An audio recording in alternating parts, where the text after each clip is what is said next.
Welcome once again to the Kaufman Corner podcast. With you, as always, Dr. Rany Jazayerli, one of the co-founders of Baseball Prospectus, author of Rany on the Royals. My name is Soren Petro from Sports Radio 810 WHB in Kansas City.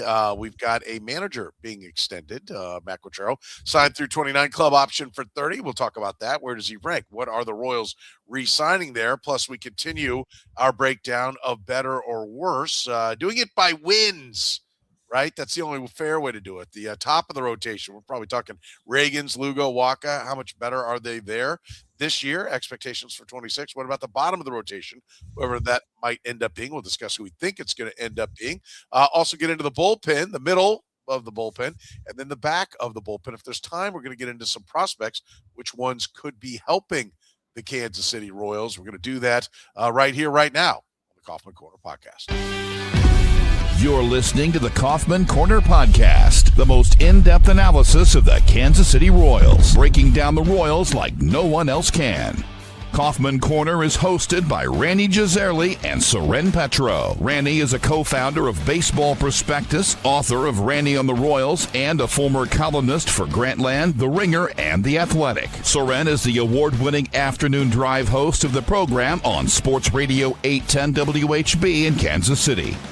Kaufman Corner is proudly brought to you by Gann Asphalt and Concrete, Kansas City's nationally recognized full-service paving and pavement maintenance contractor, making parking lot problems disappear in Kansas City since 1994. Free consultations, no commissions, in-house crews, and every project comes with a written warranty. Find them online at GannAsphalt.com or call 816-484-3338. Gann Asphalt and Concrete, one contractor, all things parking lot. And now, here are your hosts, Rany Jazayerli and Soren Petro.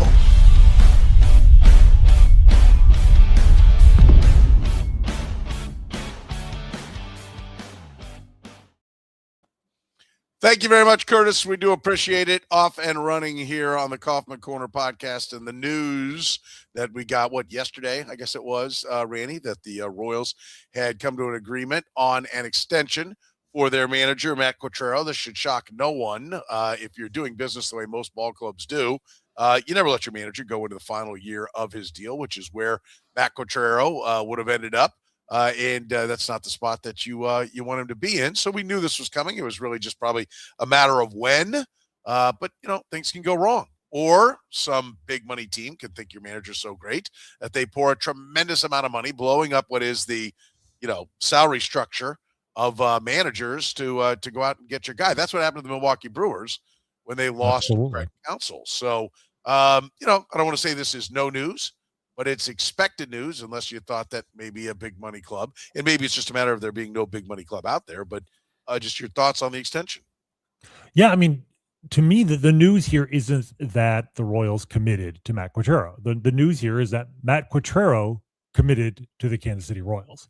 And I did not take that for granted. I mean, ever since we saw Craig Counsell go from small market Milwaukee to, big market next door in Chicago, when at a time when he was considered and is still considered, one of the finest managers in the sport, that is something you have to, take very seriously in modern baseball. I think with teams realizing that the inefficiencies in player talent evaluation have been largely stamped out of the game, I think one of the areas that teams are looking for an edge is on the coaching / managing side. And so, I would say as recently as 10 or 20 years ago, it was considered almost a gentleman's agreement that you don't poach another team's manager unless they fire him or, they make it clear that, they're willing to move on.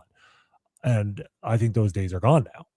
So I don't think I was worried that Quatraro was looking to leave, but I was worried in the sense that I knew that was an option available to him because I think he's established enough of a reputation in the last 3 years and certainly the last 2 that he might be on other teams' radar. So I was relieved not only that, yes, they got this done, but the terms of the agreement, I mean, it's a 3-year extension beyond 2026. With a team option, which I thought was kind of funny. You don't normally think of team options when it comes to managers, but club control, baby. That's what we talk about on this show. The Royals have Matt Quatraro under club control through the 2030 season, which, maybe not coincidentally is how long they have Bobby Witt under club control for. So for the next 5 years, the Royals have their manager so long as they want him. And I'm very pleased with this move because I think they should want him. I certainly ruffled some feathers online yesterday when I said, I wasn't even really trying to make a hot take, but I was saying that Matt Quatraro, in my opinion, is the best Royals manager of my adult life. And who was upset? Where were they? The people who thought I was dissing Ned Yost. Yeah, the people who thought I was like disrespecting Ned Yost. Look, Ned Yost is the second best manager of my adult life. He was the best manager of my adult life before Matt Quatraro. And yeah, this is a bit of a hot take, but I don't think it's that hot a take. I don't think it's a hot take at all. Quit patting yourself on the back. I mean, I hate to be, I think you're dead on. I think you're 100% accurate, but I'm not sure. I mean, it's a hot take from the standpoint. I will give you this. It's a hot take amongst the vocal minority in season, right? There are a number of the Twitter hotheads that believe that being a baseball fan means that you should react to every baseball game like your manager blew it. If you didn't win, the manager screwed something up. There was a move that he could have made, or at least in any game decided by 5 runs or less. And so they will blow that up. So with that crew, maybe. But I think you may be overrating the fan base as a whole just a little bit. I think what it comes down to is Ned Yost won a World Series. Like, it's all about the wins, baby. It's all about the postseason. Ned Yost, and all the credit in the world to 2 pennants and a World Series. But I'm just not convinced that's entirely on the manager. Yes, he deserves credit for that. They also came within a hair's breadth of going 1-3 in the postseason if Gerard Dyson gets thrown out at third base, if Carlos Correa doesn't make an error. The margins there are so minute. And I just think from a day-to-day standpoint in season, the speed with which the Royals went from 106 losses to a playoff team, he did it basically in 1 year. Matt Quatraro presided over a renaissance that took Ned Yost from 2010 until 2013. It took Ned Yost 3 years to do what Matt Quatraro did in 1. I just think in the long run, we may look back and say, yeah, Matt Quatraro was the better manager. Postseason success be damned. But I don't want to discount just how much success Matt Quatraro has already had as Royals manager. Right? Like, he is 7th all time among Royals managers in wins, like regular season wins at 224. Doesn't sound like much. If he wins 64 games this coming season, he will move into the top 5. He will pass both Al McRae and John Wathan. And if he wins, if he survives even 3 more seasons as the Royals manager, he's won 224 games in his first 3 seasons. If he wins 224 more games in the rest of his Royals career, he will be the second winningest manager in Royals history, behind only Ned Yost. Like, right now, second all time is Whitey Herzog at 410.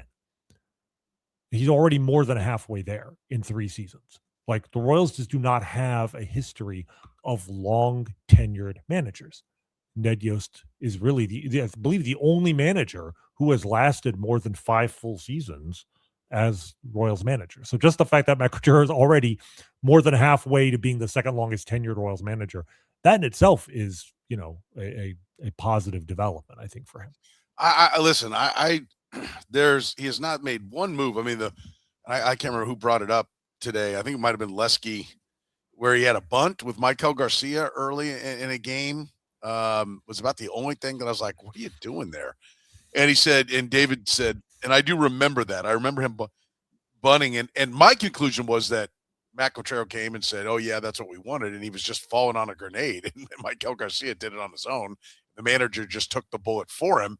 David said he thought he remembered like an explanation. He thought, oh, okay. When he looked at it the way Quatraro laid it out, that he thought it was, okay, that makes sense. I don't remember it making sense. I do remember that once he brought it up. That's literally the only move I've ever been like, what? I'm not sure where we're going here with this. You can dig far enough and you will be like, okay, this is what it is.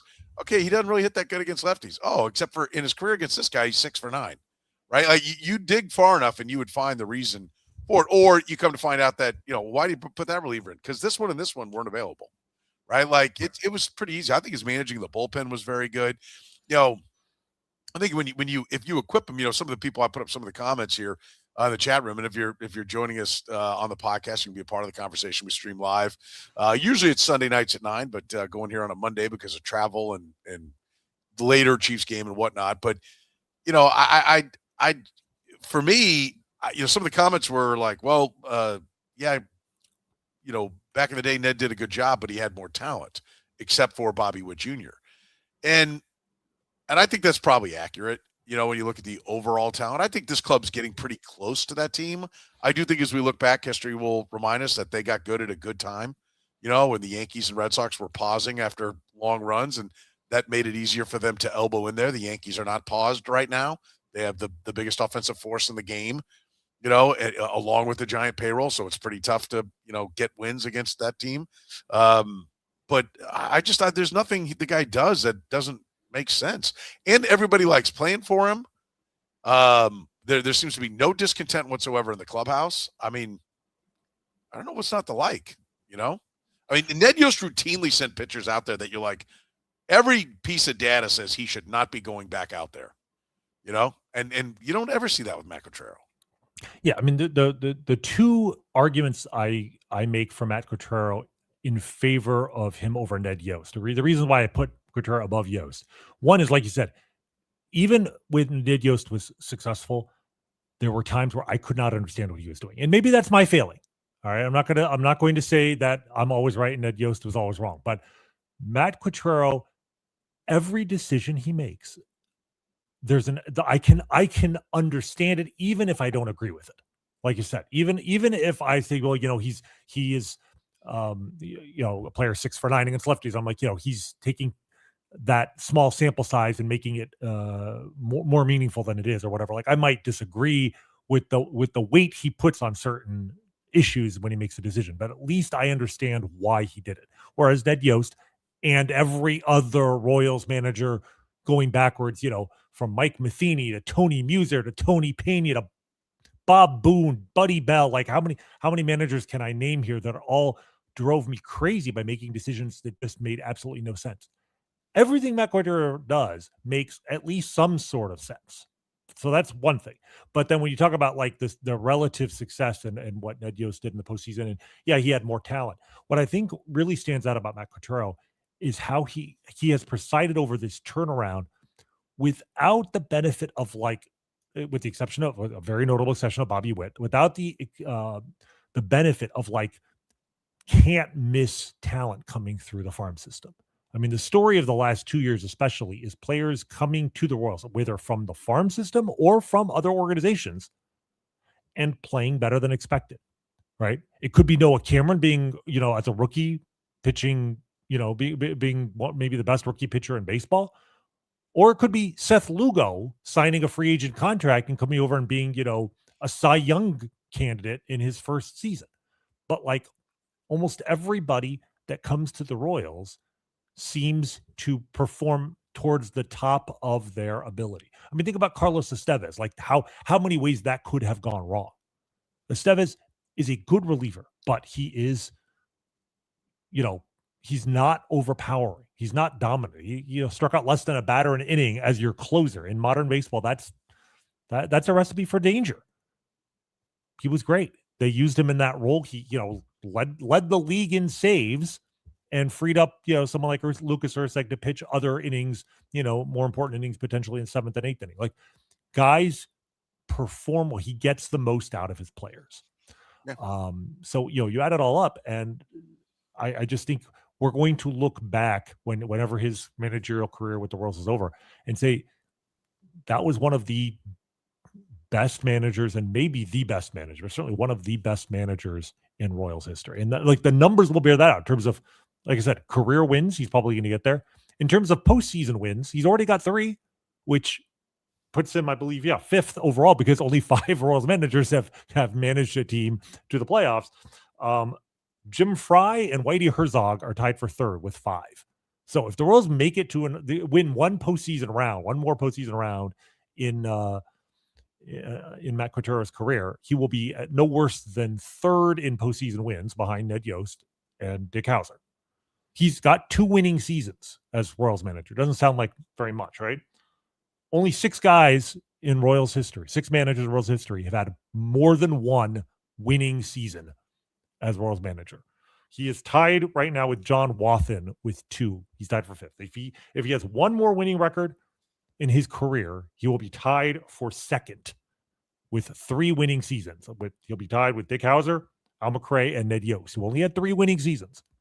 And then the leader in the clubhouse with 4 winning seasons is Whitey Herzog.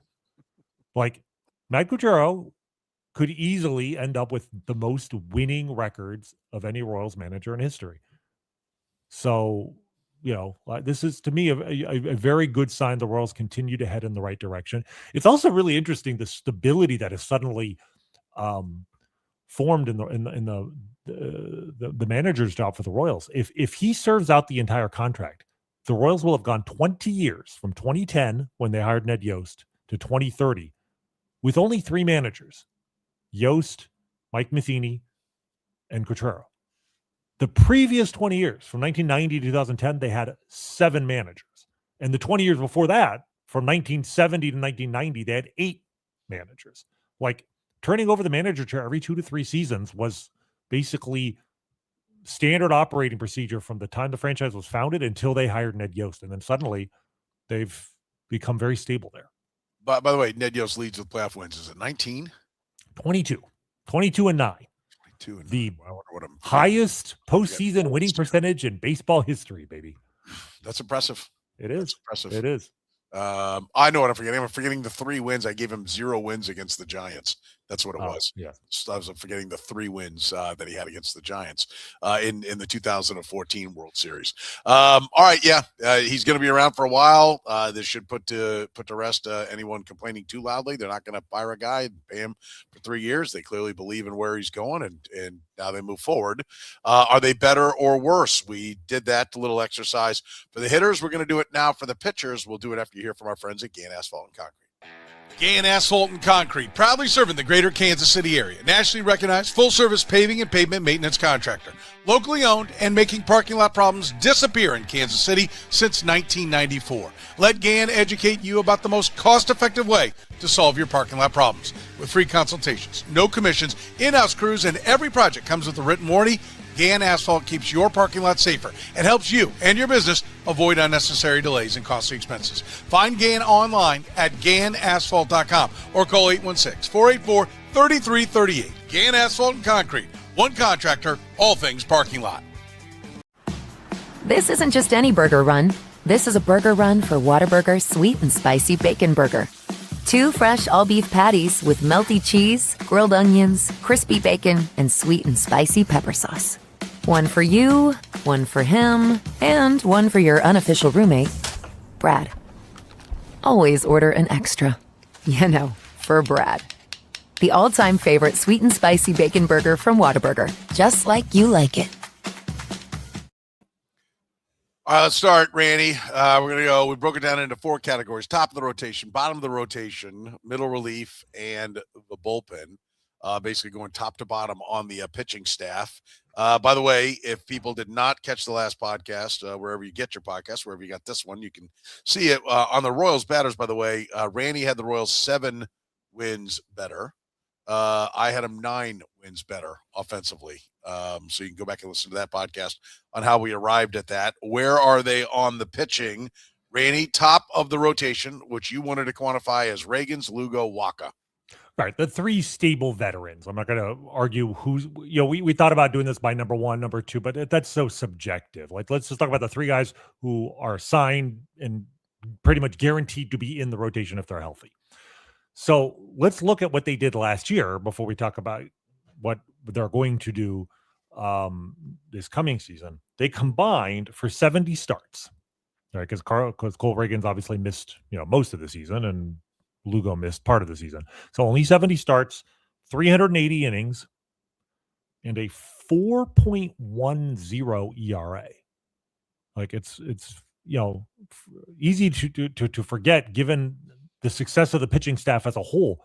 It wasn't because of these three guys, right? Cole Reagans had like an almost historic disparity between his ERA and his FIP. Like his FIP was 250. So he had the peripherals of a stud ace.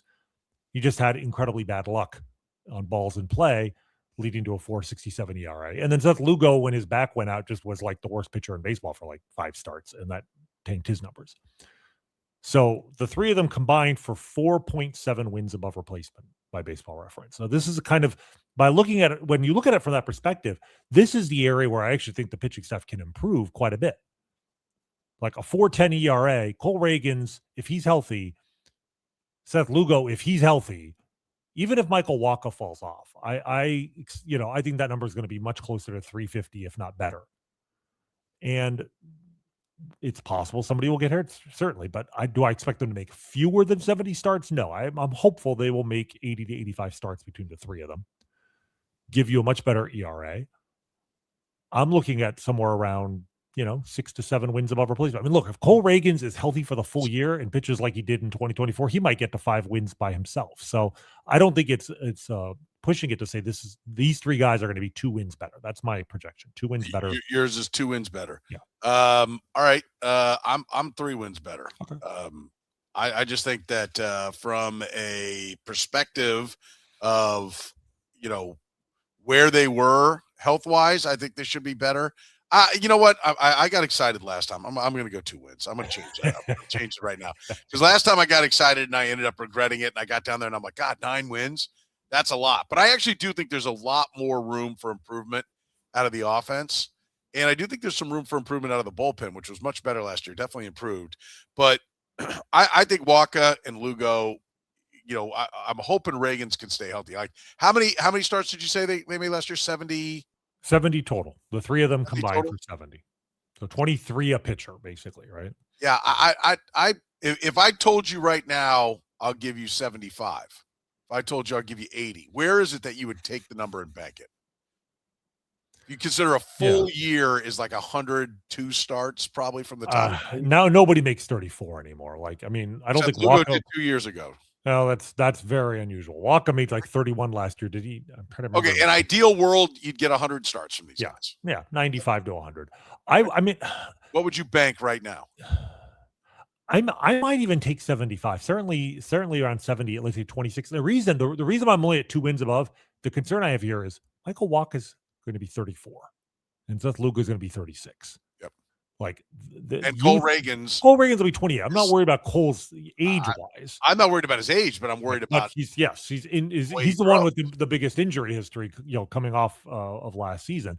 But the other 2 guys, I mean, the Michael Wacha, who was the rock of the rotation last year. Like, if you tell me right now he's going to make 31 starts next year, I'd feel a heck of a lot better about that. It just seems like, at age 34, and this is a guy who prior to landing in Kansas City, hadn't made 25 starts in a season since 2017, and now he's made 29 and 31. So if that is just the Brian Sweeney effect, awesome. And speaking of long-term contracts, can the Royals announce a long-term contract extension for Brian Sweeney, please? That would make me almost as excited as the Matt Quatraro news. Don't you think it's next? It's one of the things that's next. I hope you may not get an announcement. Like, I don't know that you signed your pitching coach, but the Royals, I would announce it. I think Brian Sweeney is that important to this organization. It's true. Most of the time you don't even know what the contract status is. Half the time you don't know what the contract status is of the manager. Like, one of the nice things about this contract extension for Quatraro is we now have it in writing. He's under contract until 2030. We don't have to even revisit this topic for 4 years. I have no idea. Brian Sweeney might be under contract for 5 more years for all we know. Like, they don't announce these things, but they should. Anyway, the point is, if Michael Wacha can get through yet another season without a substantial IL stint, then I'll feel even better about the status of the rotation going forward. My hope, though, is if they get even 75 to 80 starts, the quality will be better, because I just think Seth Lugo and Cole Reagans, their ERA, the run prevention from both of them last year was much worse than their ability would dictate. One because of luck, one because of poorly timed or trying to pitch through an injury, I guess is the best way I'd put it. So I think both of them have upside. Even if they threw fewer innings, they should be better. And Cole Reagan's in particularly threw 62 innings. Like he could miss a good chunk of the season and throw twice as many innings with a better ERA. So I think 2 wins improvement there is conservative. Okay. I'm with you. And I think you do expect, you can't expect everybody to stay healthy. I give the 102 just so people know what is the top. What does 70 mean? Well, out of what, 200? No, right. That's basically the number you're working for. If you're, maybe just becoming a bigger fan of baseball. I'm sure you're a pretty big fan of baseball if you're listening to this podcast. So yeah, I think health is it. I think Lugo should bounce back. I think Waka should be Waka, and I think it's a matter of how healthy Cole Reagans is. If Cole Reagans would start the whole year, that number could be really impressive. Right. That's right. But I don't think you can ever expect 2 years ago, Lugo. I think that was the peak. Well, let's put it this way. 2 years ago, those 3 guys combined for 94 starts. Yeah. Right. And they combined for 13.8 wins above replacement. Like if they pitch as well as they did in 2024, that's a 9-win jump. So we're just projecting 2. So again, we're being conservative here. It could, if they're healthy, they're the upside here. This is the almost more than the offense, because like the outfield could be a lot better, but we just don't know how. But like these 3 guys, or really these 2 guys, Lugo and Reagans, a full healthy season for both of them would improve the Royals as much as getting, as much as Jack Caglione like hitting 35 bombs. Like it's kind of surprising for a team that was so good on the pitching side overall that they have room for improvement there too. It's an underrated reason for why they didn't make the playoffs last year. Like people just didn't give credit, partially because of what we're going to talk about here in a minute. Bubic's progression, Noah Cameron's emergence as a legit guy in your rotation. You didn't think about it, but if those things had happened while those 3 came, just, what'd you say, 13 wins they were? If they're just 10 or 11 wins, they regress, but are close, then this team is in the playoffs, right? To your point. So, yeah, I don't think that got talked about enough, and so I think there is market room for improvement there. Let's talk about the back of the rotation. I put down Bubic, Cameron, Bergert, Kolek, Falter, and Black, who they acquired from the Giants, being the overall depth of what the rotation will be. We know Bubic was great. We put him at the back because he might get traded, so that affects this grade if we were to adjust it after any kind of deal that might come down. If he's involved, same thing with Noah Cameron. Bergert looked good at the end, but coming off an injury. So is Bubic coming off the injury. Kolek. Falter was ineffective. Mason Black was basically ineffective in San Francisco. How much better can this part be? Well, this is the flip side of what we talked about, which is, the veterans were sneakily ineffective last year, so they can regress to the better. This group last year, so starters other than the big 3, made 92 starts, more than half the starts last year, 494 innings. 5 of those starts were made by relievers, like openers, 2 from Daniel Lynch, 2 from Angel Serpa, 1 from Jonathan Bolin. Well, they're counted in these stats, but they probably threw 5 or 10 innings of those 494. But do you know what the ERA was in starts by starting pitchers not named Reagans, Lugo, and Waka? Remember, those 3 combined for a 4.10 ERA. Right. Everyone else combined for a 3.57 ERA. That is the problem if you're trying to avoid regression, because it seems to me unlikely you're going to have that good a performance from what is supposed to be the back half of your rotation. Some of the guys I think are capable of doing exceeding that. Obviously Chris Bubic last year had a 2.55 ERA. Even if his ERA jumps a point, he'll be better than that. If Ryan Bergert is healthy, I think he's capable of that. I mean, Noah Cameron had a much better ERA at 2.99, but realistically, if you told me he had a 3.57 ERA in 2026, I would be very happy with that. I would take that in a heartbeat. So, most of these the pitchers we're talking about in this group here, if Bailey Falter is making starts, we're probably something's gone wrong anyway, right? But I don't think he's capable of that. Stephen Kolek had a 191 ERA. He's not a 191 ERA pitcher. He's probably not a 357 ERA pitcher. So here, my expectation is they'll hopefully make fewer starts because the other three guys are making more of them. So instead of 92 starts, maybe if those, let's say the top three make 90 starts, you're talking about 72 starts here. But that ERA is going to jump. It's going to go from 357 probably to closer to 4. Right. So here, I expect maybe the first time I'm actually expecting the Royals to be worse in one of these categories. And I'm going to say 1 win worse. It might be 2, but at the same time, I was being conservative on the Aces being only 2 wins better. Like if I say 1 win worse, then that makes the rotation as a whole 1 win better. And I think that's reasonable to expect. I've got -1 win as well. I thought you were going to go more like, even.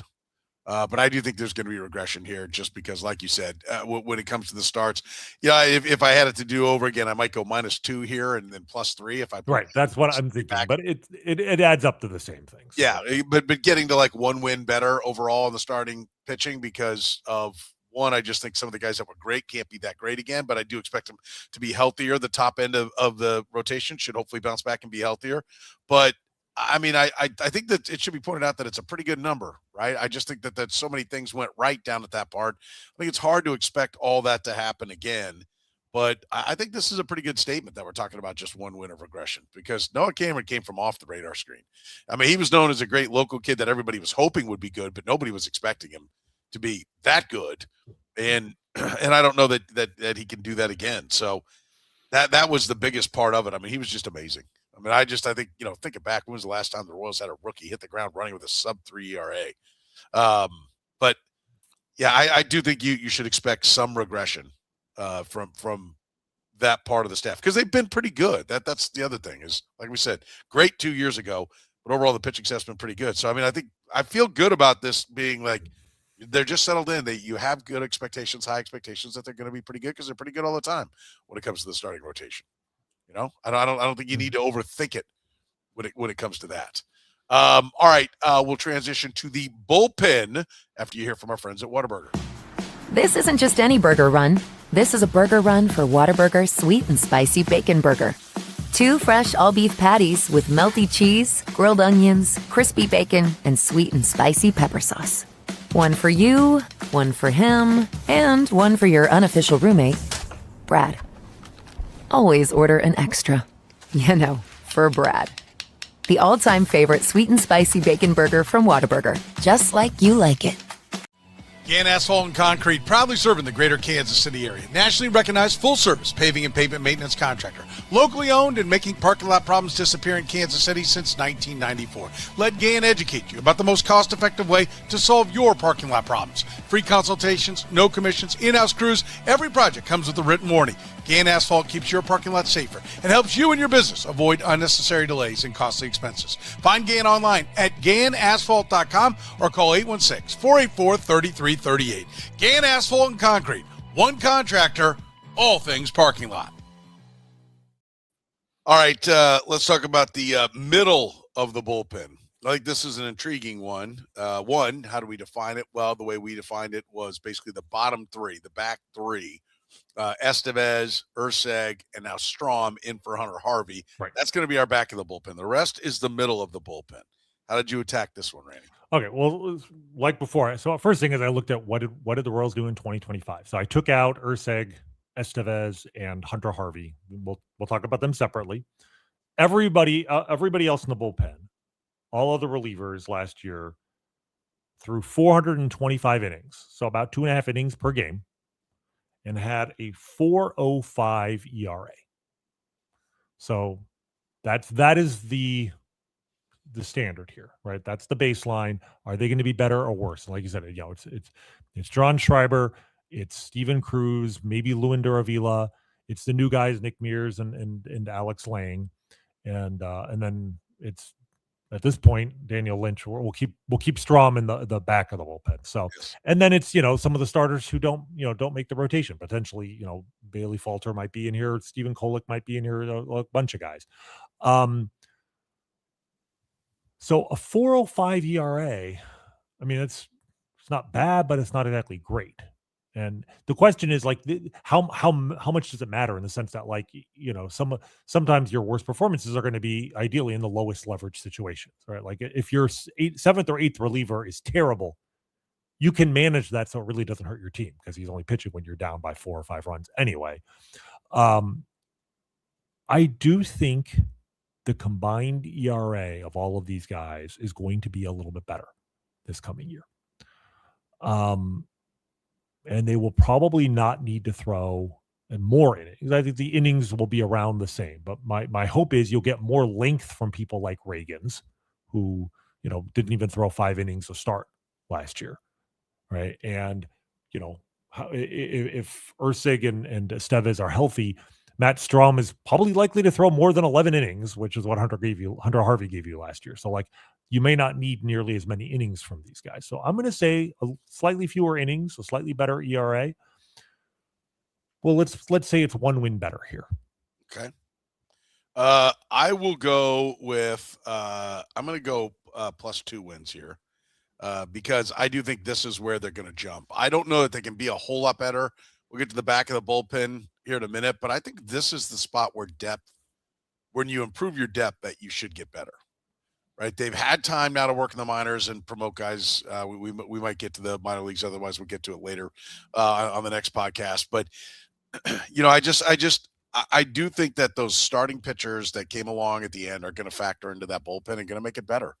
And they're going to be in the middle of it. And I think those middle innings are going to be better. I think Angel Zerpa was part of the equation here, but Angel Zerpa could be great, could be awful. I think you're going to be more consistent. I don't think Nick Mears will be as electric as Zerpa was when he looked at his best, but I don't think he's going to be as bad as Zerpa looked when he's in there. I mean, you go from times thinking Zerpa should be the closer to thinking he shouldn't even be in the big leagues. And I think they're going to be a lot steadier, and I think they have a lot better depth. They were still searching for things as they started last year. So I think overall, this is maybe the spot where they have a chance to make the biggest. It's tough to say the biggest jump because, like you said, if you have a great starting rotation, especially after all the injuries, they're gonna with all the innings that they pitch, that's where you'll take the biggest by win differential, by wins, where you'll take the biggest jump. But I think the part of the ball club when you look at it and go, wow, this team is better. Where is it really better? I think it's going to be this part of it. I think this is where on the pitching staff, I think this is definitely going to be where you look at it and go, okay, they got a lot better. Like, wow, Bergert, so-and-so had kind of a tough start, got him out of there, but Bergert went 2 1/3. Man, it's nice having that guy in the middle of the bullpen. Like, I think it's going to be really interesting to see how they build this and how quickly they have to move it around. I think it's more difficult. We mentioned we started this with Matt Quatraro's extension. I think it's going to be more difficult to put it together properly than people may realize. It's going to be a bit of a challenge for Quatraro and Brian Sweeney and everybody to figure out, okay, can Bergert pitch in relief? Can Kolek pitch in relief? How do we pitch them in relief, knowing we probably are going to need them to be as a starter? I think all of that will be a challenge, and there might be some bumps along the way as guys that aren't used to those roles do it. But I've watched him do it in Tampa. I've watched him do it in Cleveland. And these are the places where Matt Quatraro came from, where Brian Sweeney came from. So I'm assuming they have those tools in their toolbox. But I think their depth, like you look at the names, there's already it's small, but there's already major league sample sizes that these guys can be effective. And I think there was a lot more question marks at this on this part of the equation when we were sitting here this time last year. Everything you say, I agree with. The reason I'm only at 1 win instead of 2 is, again, this is the part of a team where the quality of performance has the least impact on winning, just because you can, if you have a lack of depth in middle relief, you can use your players in such a way that the worst players play when the game is not necessarily on the line. As an example, last year, remember, the Royals started the season with Chris Stratton in their bullpen, and he was awful.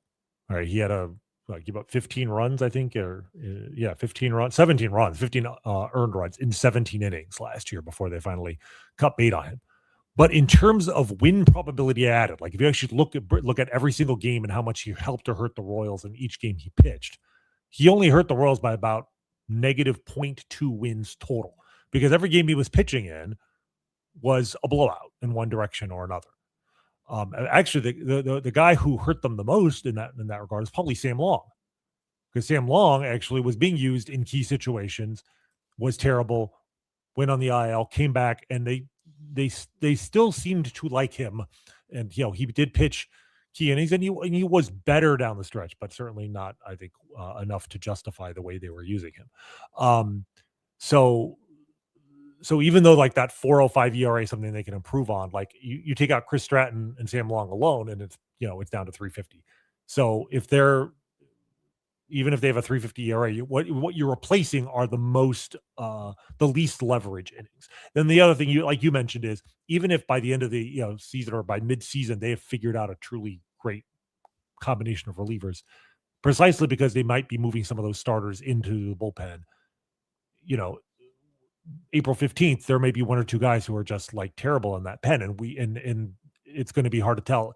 Do they just need time to adjust, or do they need to go to the minor leagues? Like, there's always going to be somebody who is just terrible early in the season, and you hope it's not the guy you're trusting important innings to. So I'm going to be conservative here. One win better, but I do think it will be better. And I think, like you said, going into last year, I had a very bad feeling about Chris Stratton, and I wasn't feeling much better about Sam Long. We talked about it on the show. If Bailey Falter is in the bullpen, I'm going to assume it's going to be in the longest of relief at the lowest leverage role to start the season. But other than him, I'm not sure there's anybody on the 40-man roster who's likely to break camp with the Royals that I would be like worried about having him throw in the sixth inning of a one-run game, let's say. Yeah, no, I like I said, I think this ends up being the spot where they can really shine. Which it just, I think I loved your stat you gave early on about how bad Stratton was.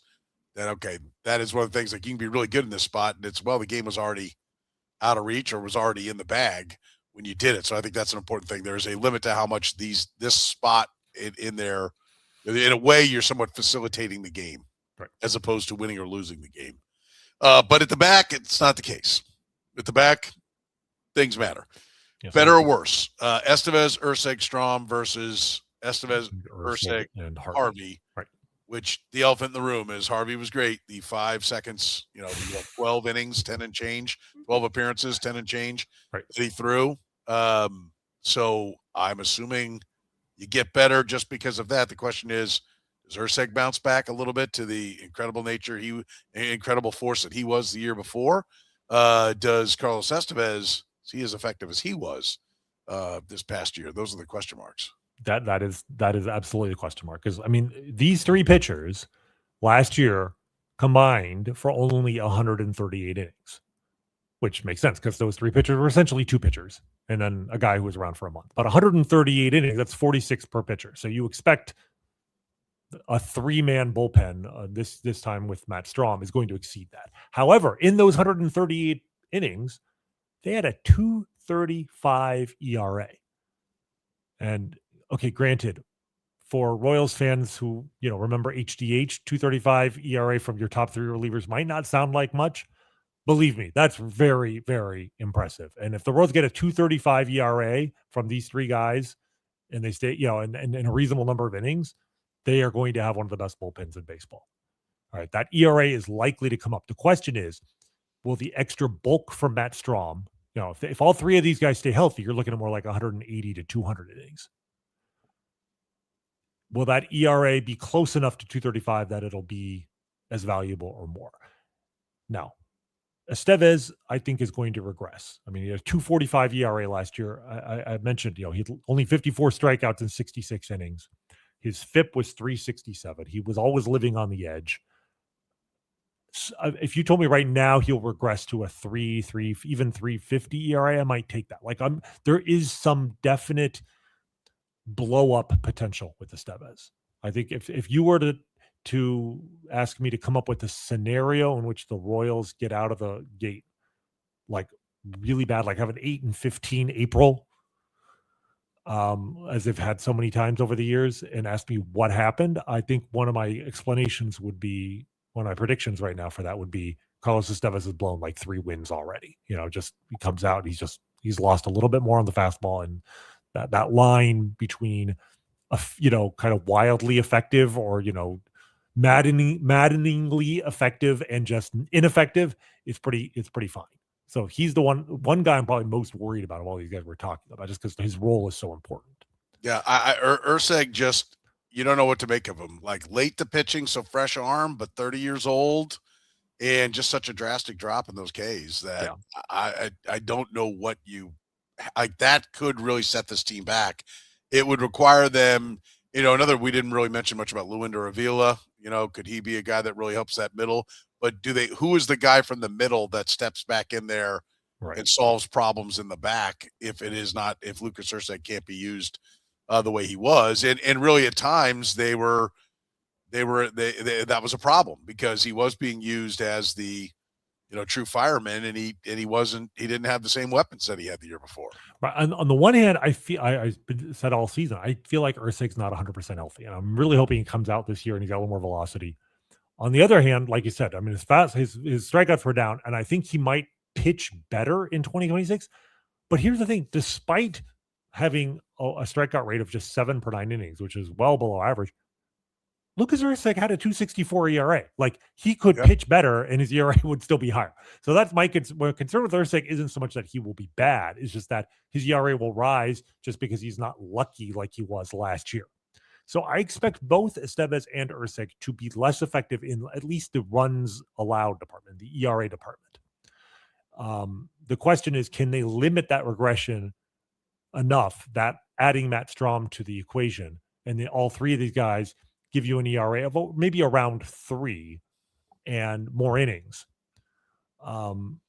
limits the damage overall? Because I mean, I'm going to predict that this group of 3 there's going to be no change in wins. Like my prediction here is 0 in terms of change.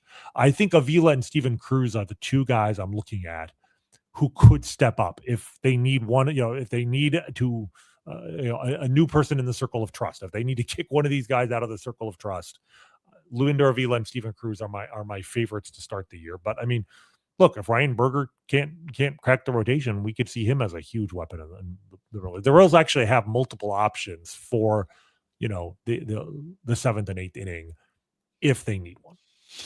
Yeah, Carlos Estevez I'm a little more concerned with Carlos Estevez than you are, just because the Ks per 9 keep slipping and slipping and slipping, and at some point, I think there's that can be an issue. Like, dude, is there a fall off the table moment coming? So I do worry about that. Part of me though says that he's just evolving and he's pitching more than he's throwing. I don't know. I mean, I think he's a big, strong guy, so he ought to be able to hold up. But I do have a little bit of concern. I have a lot of concern. Same thing with Strahm. He's not getting. I mean, these aren't guys at the beginning of. A lot of times, those dominant bullpens are guys that are 23, 24 that are just firing, missiles out of there. Right. In the Royals, this is a much more. I mean, all 3 of them are in their 30s, right? Yeah, absolutely. I mean, let's look at it this way. If you just look at fastball velocity from Carlos Estevez starting in 2019, 97.8 average fastball. That was 98th percentile. 96.9, 97.1, 97.5, 97.1, 96.8. Last year, 95.9. So still elite. I mean, still 76th percentile, but his fastball dropped a mile an hour last year. If it drops another mile an hour, we're in trouble. Like, I think, he's right on the border there because of the way he pitches. Which sounds weird when you're talking about a guy who was an all-star and led the league in saves, and we're like, well, he's just kind of on the cusp. Well, that's the nature of relievers. Saves are a usage stat as much as an effectiveness stat, right? He pitched for the 9th inning for a team that won a lot of close games. He's going to get a lot of saves. And look, when it comes to pitchers making the all-star team, where, that's basically just, it's a popularity vote among the players and managers. I'm happy you made the team, but like, that doesn't tell me you're a dominant reliever. So, but I do love his mindset. I do love that if he gives up a home run and blows a save one night, he doesn't come out looking terrified and afraid. I mean, I do love the mindset. I am a fan of the guy because I think he's getting the most out of his tools when he's out there. I think he's a good guy to have on your team because he doesn't show fear. And so you don't have to sit there and worry that, oh my God, he's going to he's we have to, any young guy on the team's like, oh, well, Carlos has been around and look how afraid he is. Like that's never going to be the case there. And I do think that's worth noting that he, has that kind of confidence in what he does. So, I mean, I like him being on the team. I like the signing a lot more today than when they made it. Right. To me, it felt like we have 10 or 11 million to spend. Well, okay, we couldn't get what we really wanted. Well, especially when we saw what all the outfielders who went for 8 figures, what they actually did in 2025. Like Estevez was a better player than the alternative would have been had they spent that. But I mean, even just being honest, he outperformed what I thought he would do. Oh yeah, no one. I agree. I want to give him credit, not just. And I think that. The other thing is he was particularly wild early on in the season. Like he walked, I think, 8 batters in April, I want to say it was. And actually by April 22nd, he had already walked 8 batters. There was that game where he blew a lead to the Rockies by loading the bases with walks and gave up a go-ahead hit. But being the Rockies, they blew it in the bottom of the 9th and the Royals won anyway. But from that point on, his command tightened up dramatically, and he walked, I think, only 14 batters in like 55 innings the rest of the way. So, like, he made adjustments as the season went along to his reduced velocity. So as long as he doesn't lose more velocity, I think he will be an effective pitcher. Maybe not as effective as a 2.45 ERA in 2026, but close enough that the regression will hopefully be mild. That's what I'm banking on here. Urseg, there's a wide range. Urseg could be back to what he was in 2024 at the Royals, which was, one of the 5 best relievers in baseball, frankly. Or he, if he continues to lose the strikeouts, he could be a problem as well. I'm optimistic with him that he will be an effective pitcher. He may not be utterly dominant, but I think he'll be good. And then I think Matt Strahm is going to be obviously an upgrade there. So the Royals may not have one lights out reliever, but you don't have to have one guy with a 1.50 ERA just blowing away, 14 strikeouts per 9 innings. You don't need an Edwin Diaz. You don't need a Josh Hader. It's nice to have, but you can win with just a whole bullpen full of guys with, 3 ERAs. And can I present an option that one of the things that I would be optimistic about is, like, when you look at the Rays, anyone who plays fantasy baseball and goes through the fool's errand of trying to procure saves from the Rays. Excuse me. I had a cough there, and then I hit a button. I don't even know what it does on my board there, so I hope I didn't make some weird sound. If you've chased saves for the Rays, they can come from anywhere. And I think that's I think we go into it saying these are the 3 guys. But I think even if they're healthy, there may be a 4th or even a 4th and a 5th that end up contributing in that department. It could be that the back gets more of the innings just because it's different guys that are doing it.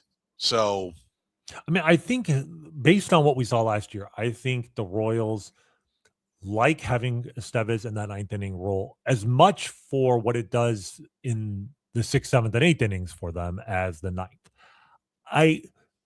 If he pitches as well as he did last year, I'm fine with that. Like, there is a level, like, you don't have to have your best pitcher be your closer. In fact, I kind of like having your second best pitcher, your second best reliever be your closer. But there is a point at which your closer's ineffectiveness is such that he has to move out of that role, right? Yes. So, like, hopefully they don't get to that point. But when I say, I just want to be clear. If you're reacting to what I said, I'm not saying that somebody else comes in and necessarily closes. I think it could happen.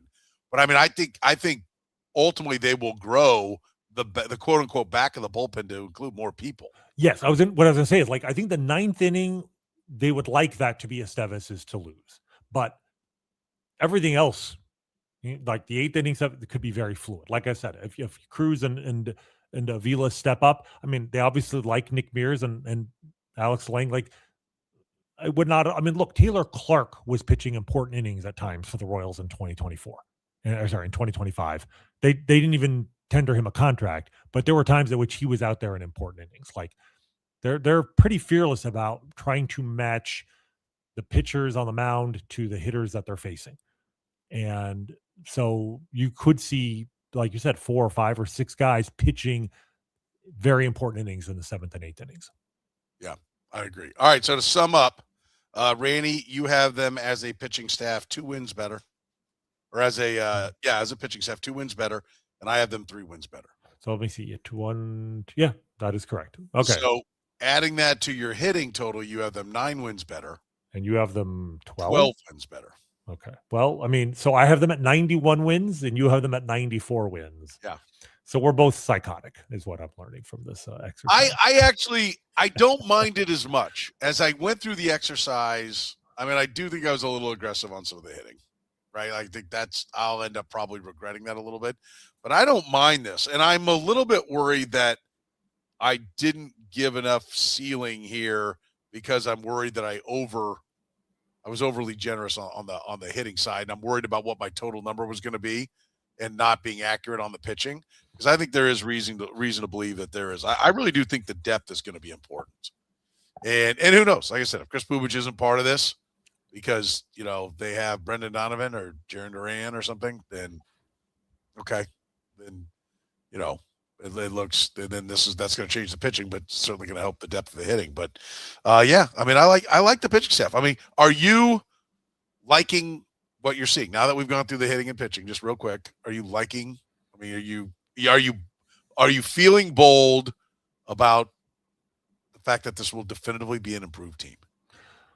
Look, I tease when I say we're both crazy to project 90 plus wins, but I mean, this is a useful exercise in the sense that obviously this is predicated on reasonably good health, no shocking disasters. But the point is the talent base here has the capability of being a 90-win team. I'm actually comfortable with that, winning the division. I'm going to read something to you, all right, from an unbiased, well, maybe a biased, but certainly not a Royals fan, analyst. Okay, this is analyzing the Royals. This is actually from about 2 weeks ago. This is after they had traded for Isaac Collins.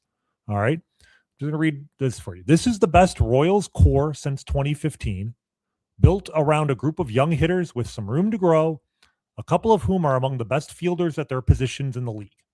Cole Reagans is number 1 starter talent. There's depth among the starters behind him. The weak spots remain the outfield and the bullpen. And I believe this is before we traded for Matt Strahm, so keep that in mind. The trump card, it's the AL Central, where just trying a little bit makes you a contender. I think the Royals get back to the postseason as the Central winner in 2026. That's from our friend Joe Sheehan. Mm-hmm. If even Joe Sheehan can put it in writing in December that, and this is very preliminary, and obviously, there are a lot of free agents have to be signed. This is not his official prediction, but can see a world in which the Royals are the favorites for the American League Central. Then this exercise in which you and I have them between 91 and 94 wins maybe isn't so crazy after all. Like, of course, he then finishes, but man, I'd feel better about it if they signed Kyle Tucker. And we'd all feel better if they signed Kyle Tucker. But his point, and the point we've made on this show is they're one bat away from us really feeling good about their chances, not just for the playoffs, but for the division. Well, and notice he said signing Tucker, not trading. I mean, I know you can't trade for Tucker. I understand the point. I'm not stupid, but my point is their likely bat acquisition will come by losing something in the pitching staff. Well, that's the point. Is that what he's saying is, don't use your talent, use your money, and I agree. And if it's not Tucker, Bo Bichette, we've talked about the options there. But regardless, and look, if they trade prospects and grab a hitter, you could justify within reason dipping into this farm system to acquire a bat. Maybe a guy only under contract for 2 years or whatever. But the talent right now, this is a contending team.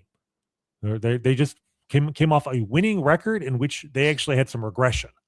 Like, how often do you see the Royals regress and still be above 500? So I think it was 2025. It was a consolidation year. I will take a minute to say that John Sherman and the entire Royals ownership, which is Kansas City based, I do want to point out, because there was some news about TV today. They are increasing payroll again, right after taking over the club and losing money immediately in the pandemic by having shortened seasons. They continue to raise the payroll. They're trying to find a stadium, which is a drag on their it's expenses, paying an architecture firm. They don't draw out a stadium for nothing, right? Looking at sites, hiring different people. They're doing that to keep the team in the Kansas City metro area. And along the way, they're paying the manager more, which is, I think, going to come for raises for all the coaching staff as well. And I know they've had at least one cash call, if not multiple cash calls, when it came to the ownership throughout this time. And they're doing this not only knowing that they've got expenses and they're trying to find what their future home is going to be, but they've got a television contract that, whatever Diamond Sports Group's called now, I can't even remember. I looked it up today, but is defaulting again. Defaulted on the Cardinals, defaulted on a bunch of NBA teams. And so they've got questions on their revenue stream, and they're still spending and putting a high-quality club together and keeping the manager and not letting him go into his last year. They're still running a first-class organization. I think there should be an appreciation for what the ownership is doing. I think the Royals, we've said this over the last year, and I think it remains true. The overall infrastructure of the organization, at least on I'm not an expert on the business side. Obviously, the stadium has been kind of a mess. Although I'm hoping that we're starting to see some hints that things may be coming together in terms of at least pressure for the city of Kansas City to come up with a location. The Union Station Twitter account tweeted out, trying to drum up interest in putting a stadium, whether it's the Washington Square Park. I saw East Village being sent out there. I think we're starting to see momentum again for the Royals to get a stadium maybe in Kansas City proper. But I'm not an expert on the business side. But from the baseball operations perspective, the infrastructure the Royals have in place now is maybe the best I've ever seen. Yeah. And and so much of that has happened under the new ownership group. I mean, David Glass, look, all credit in the world. The Royals won a World Series and 2 pennants when he was the owner.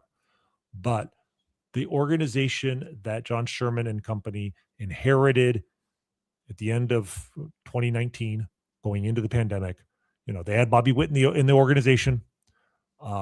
They also had Cal Eldred as their pitching coach, and we're coming, about to go in. They just lost 103 and 104 games, I think, the previous 2 years, and they had a terrible farm system. Where the organization is today is in a much, much better place. And credit to JJ Piccolo, credit to Matt Quatraro. Obviously, we're mentioning him here a lot today.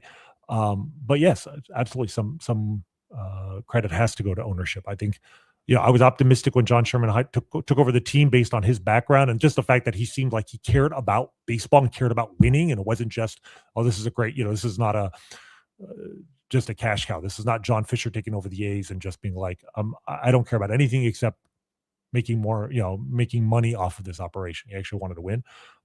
But it's one thing to believe it, and it's another thing to see it. And I think we've seen it over the last couple of years. Yeah. And I feel really good about where the organization is right now. And I think they're going to take a step forward. I think we're going to look back. 2025 was a consolidation year, and I think they could take a step forward. And if they win 90 games this year, they're going as much as they were respected in 2015 after winning the World Series. There was still, even then, a hint of disbelief from baseball as to how the hell are the Royals doing this, right?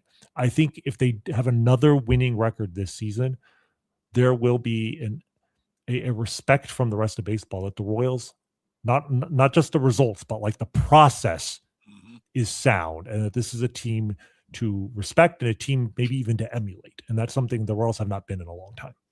Speaking of respect, speaking of emulating, our friends at Gann Asphalt and Concrete. If you appreciate the Kaufman Corner podcast, go ahead and support our great sponsors like Gann Asphalt and Concrete. One contractor, all things parking lot. For more than 30 years, they've been making parking lot problems disappear in Kansas City. From building a brand new lot to simple striping, concrete bumpers, signage. Eliminating problems in your parking lot means you get to focus on your business. Avoid those unnecessary delays and costly expenses. Gann Asphalt and Concrete. One contractor, all things parking lot. Find them at GannAsphalt.com. And our friends at Whataburger, check out for a limited time the Bacon Wrangler Double, one of my favorites. Also, you can check out the Patty Melt. Go ahead. They're open right now. They're open 24 hours a day and serving breakfast from 11 p to 11 a. Whataburger, proud sponsor of the Kaufman Corner podcast. For the good Dr. Rany Jazayerli, I'm Soren Petro saying thank you very much for joining us here on Kaufman Corner.